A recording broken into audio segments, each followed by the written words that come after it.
The branches of biology. Biology is the study of life and is divided into several branches. The most important of those branches are anatomy, the study of the human body; immunology, the study of the immune system and its effects; virology, the study of viruses and other virus-like objects; embryology, the study of the embryos;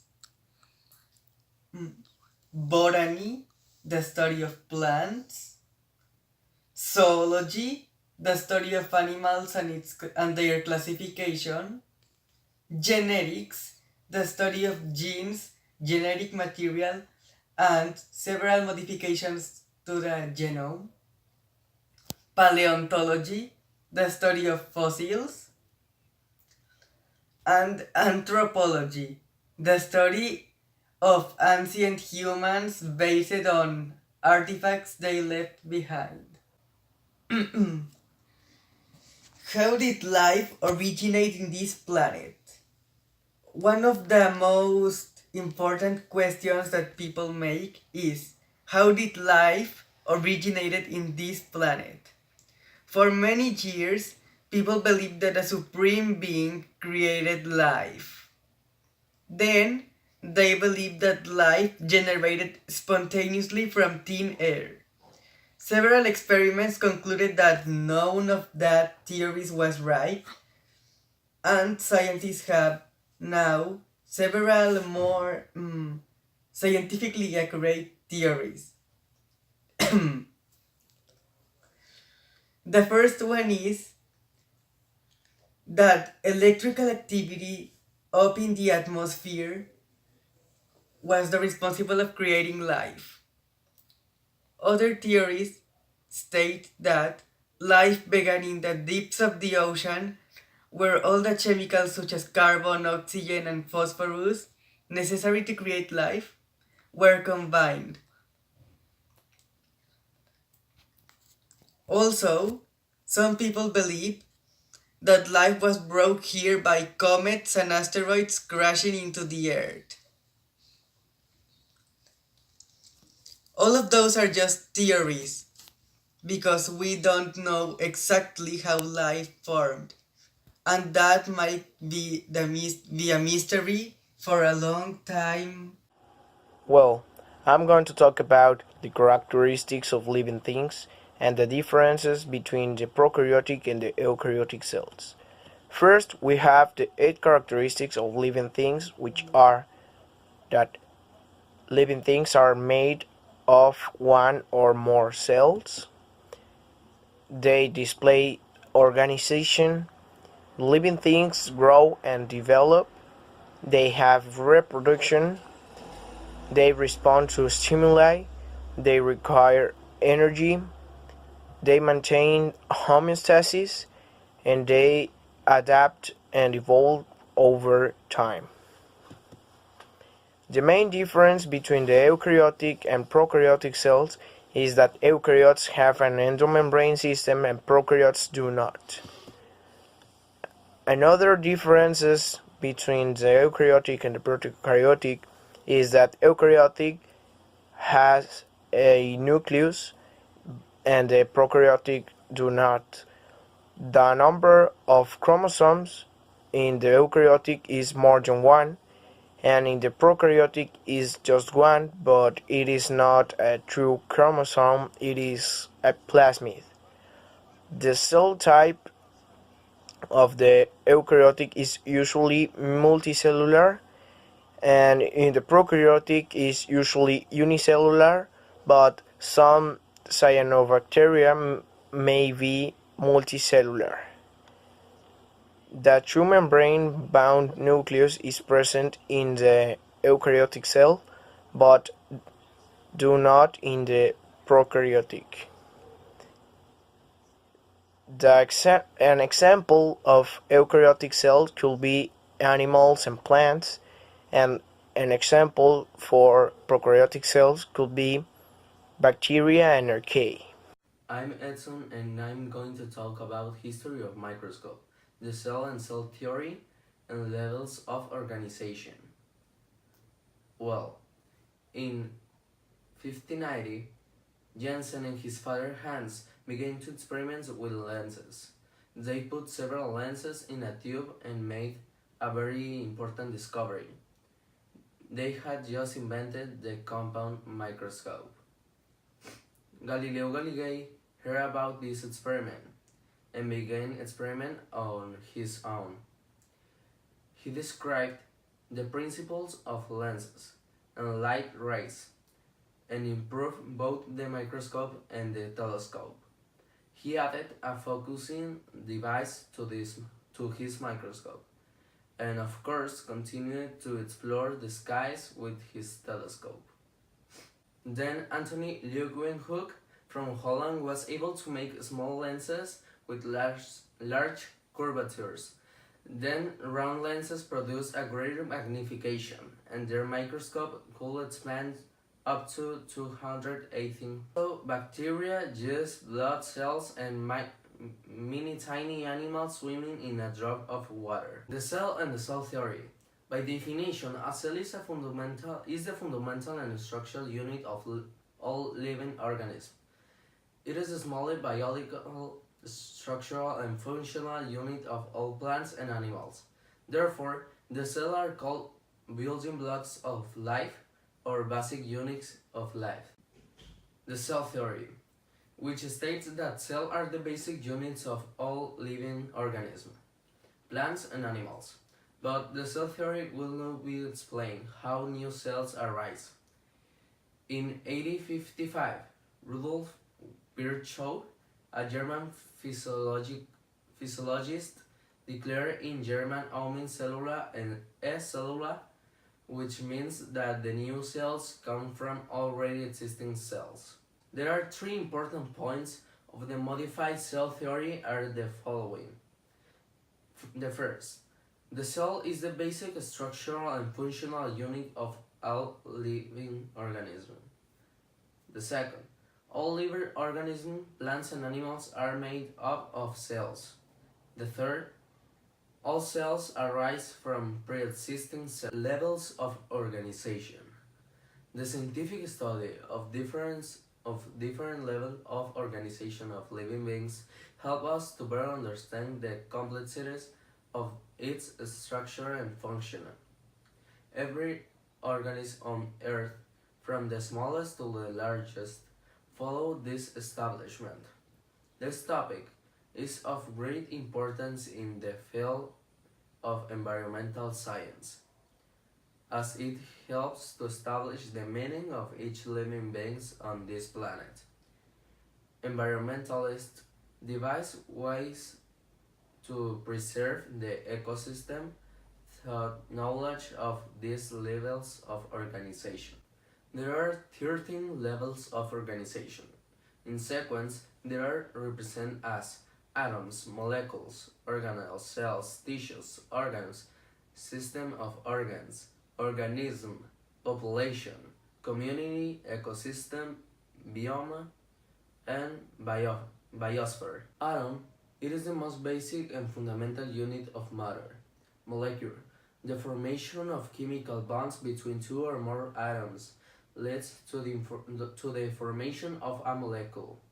Organelle, it is a subunit of a cell and consists of a group of functional biomolecules. Cell, it is considered as a basic unit of building blocks of life. Tissue, this level is a combination of different types of cells which perform specialized functions.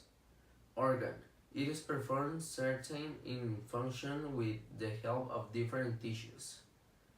Organ system, organs working together to perform certain functions for organ system. Organism, an organism will either be unicellular or multicellular. Population, it is the term used in reference to a group of organisms which belong to the same species. Community, two or more populations together constitute a community. Ecosystem, as we move up On this layer of organization, the complexity tends to increase. Biome. It is an entity that is similar to an ecosystem. And the last, biosphere. It is simply defined as the place, area, and zone where the entire life on Earth exists. Hi, my name is Humberto Melendez Mondragon, and I'm going to talk about homeostasis and organ systems. First, I'm going to start with homeostasis. The term homeostasis comes from the union of two Greek words, which in Spanish are translated as homois and stasis. The first means equal or similar, and the second one, state or stability. In the biological context, it refers to the quality of an organism to preserve their internal conditions despite the changing of conditions in the exterior or interior. An example of homeostasis can be as simple as when it's cold outside and you shiver in order to maintain your body temperature. Now I'm going to talk about organ systems. The human body is composed by 12 organ systems. Cardiovascular system. It is in charge of transporting oxygen, nutrients, and other substances to the cells and to remove waste. It is controlled by heart, blood, and blood vessels. Lymphatic system. It defends the body against infections and diseases. It is controlled by lymph nodes, and lymphatic vessels. Digestive system processes food and absorbs nutrients, minerals, vitamins, and water. It is controlled by mouth, stomach, small and large intestine, etc. Endocrine system provides communication within of the body through hormones. It is controlled by pituitary and pineal glands, thyroids, parathyroids, etc. Integumentary system provides protection against injuries and loss of fluids as well as physical defenses against infections from microorganisms. It is conformed by skin, hair, and nails. Muscular system provides movement, support, and heat production. It is conformed by skeletal, cardiac, and smooth muscles. Nervous systems collects, transfers, and processes information. It is conformed by brain, spinal cord, nerves, and sensory organs. Reproductive system produces gametes and sexual hormones. Its ultimate goal is produce offspring. It is conformed by fallopian tubes, uterus, vagina, testicles, etc. Respiratory system delivers air to places where gaseous exchange occur. It is conformed by lungs, diaphragm, larynx, trachea, etc. Skeletal system supports and protects the soft tissue of the body, provides movement in joints, produces blood cells, and stores minerals. It is conformed by bones, cartilage, tendons, and ligaments. Urinary system eliminates the excess waters, salts, and waste products of blood and body, controls pH. It is conformed by kidneys, uterus, bladder, and urethra. And finally, immune system defends against microbiological pathogens and other diseases. It is conformed by leukocytes, tonsils, lymph nodes, thymus, and spleen. Hello, my name is Patrice, and today I'm going to talk about health and diseases, health in adolescents, and healthy lifestyles. So, first, let's start with health and diseases. And according to the Real Academia Española, health is a state in which you can perform all of your functions without any problems or struggles. And now let's hear the definition of disease. So disease is basically when a disorder occurs in your body. Like, for example, you can hear me like doing this noise. This is basically like a symptom of having flu. Like, flu, it's basically like a viral disease which comes from contamination in the air, polluted air, or drastic changes in temperature, just as an example of disease. Now let's change into healthy adolescence. So basically, everybody knows what is adolescence. If you don't know what it is, here's a brief description of it. So, adolescence, it's the mid stage between adulthood and childhood. It's the point of your life where you start to grow, like in size, in shape, you start to mature your reproductive systems, and you start to have or to take more important decisions in your life. So therefore, you must take care of your health by doing exercise, evading smoke if you're trying new things. If you drink, well, drink responsibly. And finally, having a great social life and preventing like depressive thoughts or any sad thoughts that might sacrifice your mental health. Now, finally, let's talk about healthy lifestyles. So, everybody wants to have a healthy lifestyle, but what is a healthy lifestyle? So, a healthy lifestyle, it's basically having a balanced diet, sleeping 7 to 8 hours a day, having all the 3 meals of each day, having a good breakfast, doing exercise for at least 6 minutes each day.